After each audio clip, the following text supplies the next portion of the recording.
Hello, I'm Catherine Dager, and I'm curious. Business leaders, do you ever go out with your friends and you just pour your hearts out like tavern talk? You just tell your friends all of the things that are frustrating you. Could it possibly be your employees are frustrating you, or you're just working so many hours, you're overwhelmed, and you're not getting things done as fast as you need them to, and your competition's gaining on you? These are things I hear all the time from businesses, and especially nowadays because there's just so much competition in all different directions. I'm going to share 3 keys to putting your life and your business on a new, refreshing track. So let's just take a look. What is your relationship with the individuals on your team? Are you sometimes acting like a parent and they're acting like children? Or sometimes are you the big star quarterback and you're doing it all by yourself? Or sometimes are you just micromanaging where you're not trusting the team to do it? And this is one of the things that I notice a lot. In fact, the reason why I'm talking about this today is because I worked with a client today that was doing what I would call gunny sacking. I don't know if you've ever seen a gunny sack. They're made out of burlap, World War II, but these just stuff them full of all kinds of clothes. Instead of having suitcases, they had gunny sacks. So when we gunny sack all of the frustrations and we don't share it, it starts to implode on our body, implode on our mind, and also everything gets reflected through the business. So I'm going to ask you, do your people on your team know what to expect of you? And do you have goals that make you come alive, or do you feel stuck in the weeds? So for me, having that stuck in the weeds feeling, again, there's no direction for the team. And what happens to a team and to a business without direction? And how much more could be gained if the team was really in alignment and supporting you to have incredible results? If you don't have a clear vision, it's really difficult for you to say, hey, we're heading over here. We get aimless. We start moving around like a ship. And one of my clients today was saying it was almost like she was smashing into the shore, not really having that clear vision. My expertise has been transforming companies into places where people really love to go to work every day.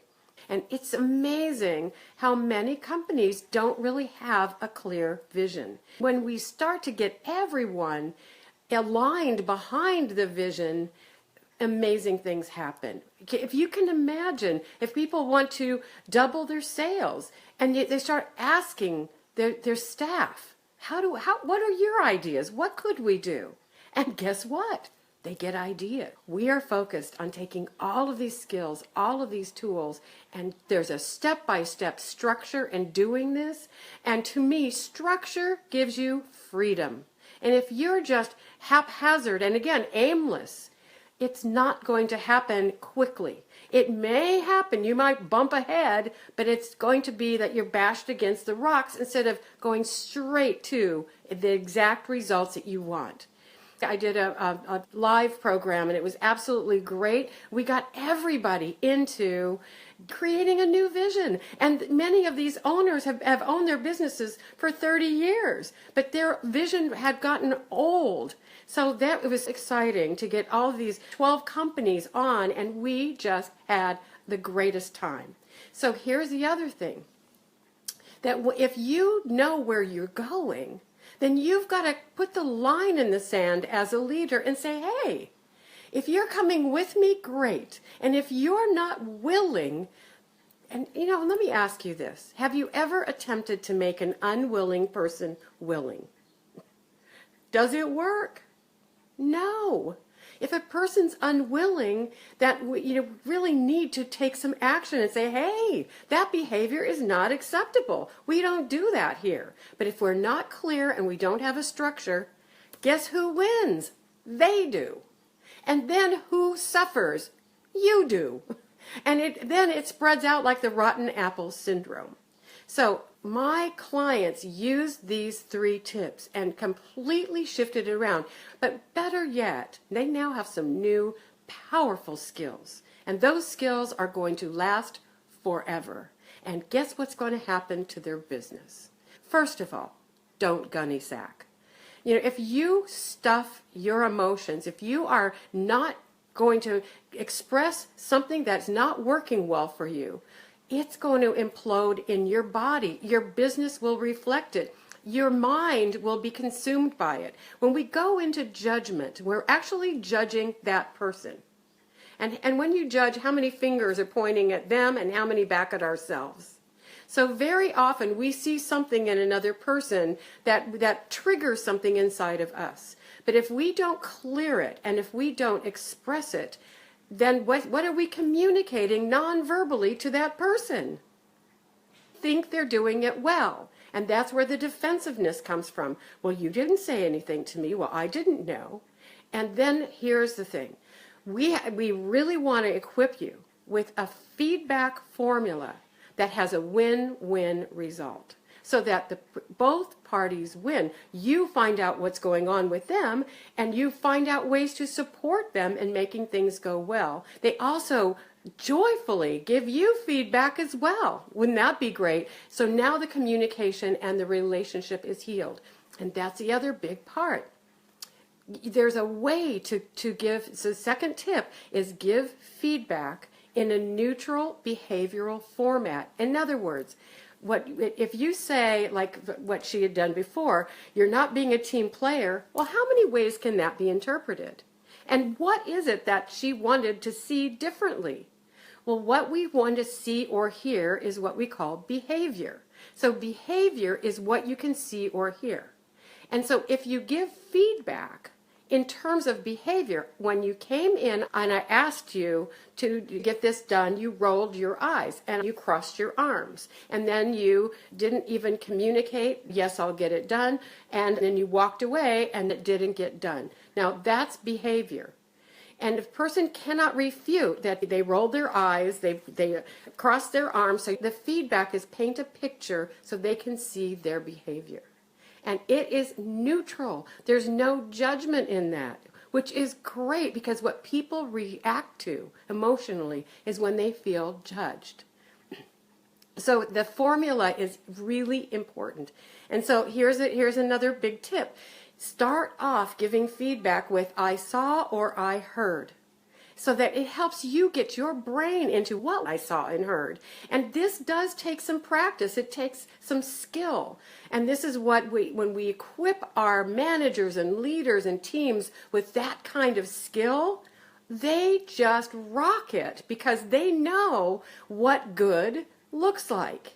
And then everyone is on the same page. So the third tip, and I know I'm going fast, but I tell you what, and you can see how excited I am about this because it clears the air. Now, I'm going to just ask you this. What would we be like in life if we did not get feedback? And also, how many ways do we receive feedback every day? Well, for me, I watch Dancing with the Stars, and I'm watching my body, and how do I look compared to that person? And I mean, it's like in our minds, we're always comparing and contrasting and giving ourselves feedback. If you don't get feedback from someone, how can you make the correction? This is why we have relationships. It's to give and receive feedback every day and to do it in a safe place. If I'm going to have a team and have relationships with people, we need to make feedback the breakfast of champions. That means that if something happens, it takes a little bit of going back and forth until you see both pictures. And when you see both pictures, boom, you can see and create amazing results. So that's my third tip.